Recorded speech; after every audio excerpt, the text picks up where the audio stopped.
At the start of this video, we must inform you that no hackers were hurt in the making of this video, no governments were hacked, and no banks were robbed. We're here with Pablos.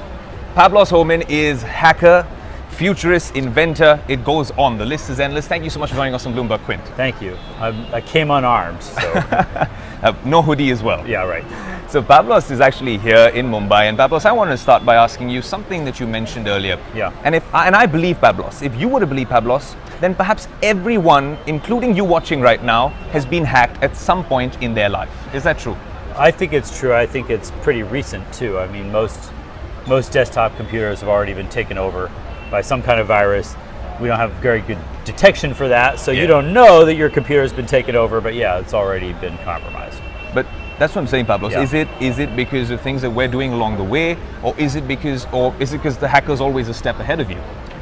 Yeah, I mean, they've gotten a lot more organized. You have a lot of criminal organizations of different types that have, figured out ways to take what hackers have discovered in vulnerabilities and then deploy that at a very large scale and just run it against every computer on the internet. And so, a lot of people don't realize it, but their computer's already been taken over. And that may or may not be a problem, but yeah, it's difficult for individuals to try and keep up. Because it's a concern personally, and also for organizations, for governments as well now. You're talking about how botnets can actually be made at, in your lunch breaks and stuff like that. Right. Because is it that easy? Is it that easy for me to go back, write a bit of code, and access everyone's web camera? A lot of it is pretty easy. If you have the right technical skill set and you have a motivation and an interest, then there's a lot you can accomplish. Right. I think for a lot of people, there's not much they can do about it other than just try to, be as diligent as possible. And I often say, try not to be the low-hanging fruit. You want to be able to, keep yourself a little more secure than everybody else. In security, we have this maxim, which is, if you're being chased by a bear, you don't have to be able to run faster than the bear. You just have to be able to run faster than your friends. And so with computer security, it's the same thing. You don't want to be the low-hanging fruit. You don't want to be the guy who's not doing anything. You want to be the guy that's a little more troublesome to attack than the next guy. But Pablos, and when I was talking, that's about your personal security as well. And that's on your desktops, your laptops. But we saw what happened with Stuxnet, right? We've seen what happened with other major attacks with corporations, with governments. In US elections, I think cybersecurity was one of the concerns that were really raked up. Is it that much of an issue? Is cyber warfare something that is presently a big threat? So if you were any country in the world besides America, would you rather control our land or our computers? Fair enough. Yeah. We're set up pretty well to defend the land. I don't think anybody's coming for it. The economic value is in corporations, it's in the computers that they run. That's the target of choice. And yes, they're being attacked on a very large scale with very sophisticated attackers on a daily basis. So how are they doing it? Because, there's certainly like industrial espionage because it makes sense. If I can get into your computers, I'm not going to expose my position. I'm not going to let you know. I'm not going to shut things down. Absolutely. I'm just going to hide. I'm going to watch for something I can trade on. I want to be able to tell. I want to know what you know, right? And so that's what's going on industrially. And then nation states have been doing the same kinds of things. They're developing offensive capability to be able to attack other countries, to be able to attack their infrastructure, to be able to attack their corporations. Usually, it's often a bunch of kids who are actually, behind it. A lot of times, it's kids who are figuring out how to do new types of attacks. Right. Because they're the ones with the time and attention. Right. To go discover vulnerabilities. Absolutely. But they're not the ones who are organized. They're not the ones who are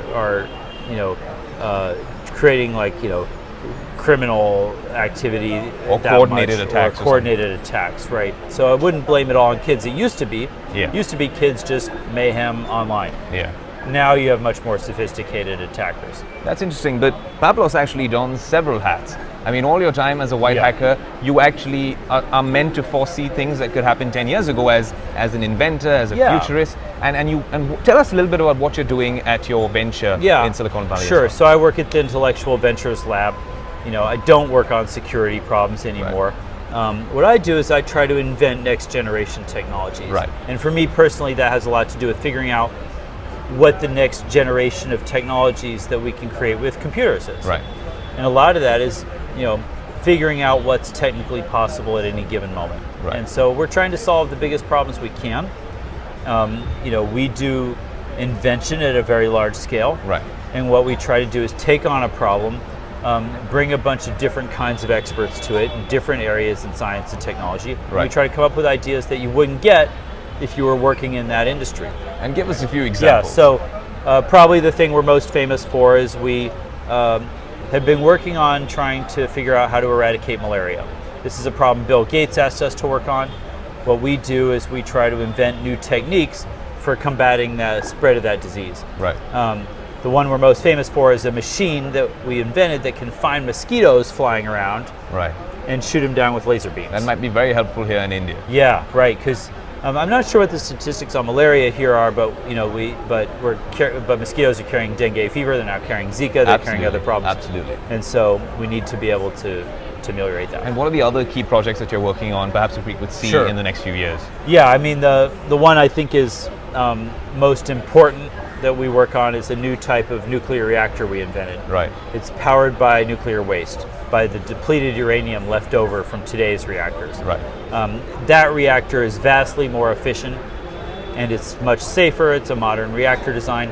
This is the kind of thing that is technically possible if we go engineer new reactor technologies, but we haven't been working on it in our entire lifetime. Nobody's been developing new reactor technologies. Right. Because it became politically unpopular.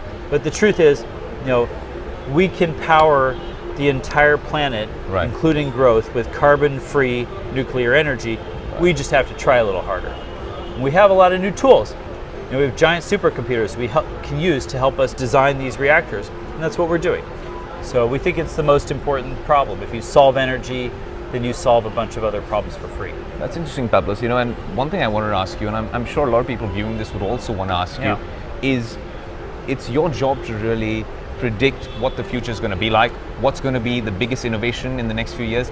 If you're looking at a few key USPs or a few criteria by which you can judge or foresee what the future is going to be like, what is it? Well, I don't say my job is to predict the future. I mean, I think solutions to the future. Yeah, I'm going to be wrong about that. The reason we're successful is we do it at a very large scale. Right. We try to make 1,000 inventions and hope one of them pays for all the failures. Right. So my job is to rack up things that aren't going to work as quickly as I can. I hope one of them's successful, and I hope more than one of them's successful, but we do it at a large enough scale that we are going to get those hits. Right. That's the main thing that makes us successful. The second one I'd say is we don't have to be fixated on shipping a product. We don't have to run a normal business. We don't have to deal with normal customers. All we have to do is live in the future. Right. And that's what I do. I try to live in the future, understand what technologies are coming, how they're getting practical, how long it's going to take before they're going to be cost effective and those things. And I try to invent using that toolkit. All right. Yeah. I will ask you the classic Indian question. Okay. You could be innovating, it's fantastic. Yeah. But if you're looking at so many inventions and so many innovations, there is of course there are failures along the way as well. Yeah, right. So how do you make the money? Yeah. How do we make the money? So what we do is our business is to fund invention. Absolutely. We operate like a venture fund or a private equity fund. We don't invest in companies. We invest in inventions. Right. And we invest in inventors. And what we're trying to do is create what we call an invention capital market. Right. So when we invent something, we either license it out or sell it, or we'll spin out a startup to go commercialize it, and that's how we make the money. Interesting, very interesting. I think that's a really interesting model. Lastly, so many people out there look up to you when it comes to innovation. Okay. But a little fact, you never went to college. Right. So, did it really work against you? Clearly you're doing well for yourself. It worked out for me. What happened is I learned a lot about computers when I was a kid. Right.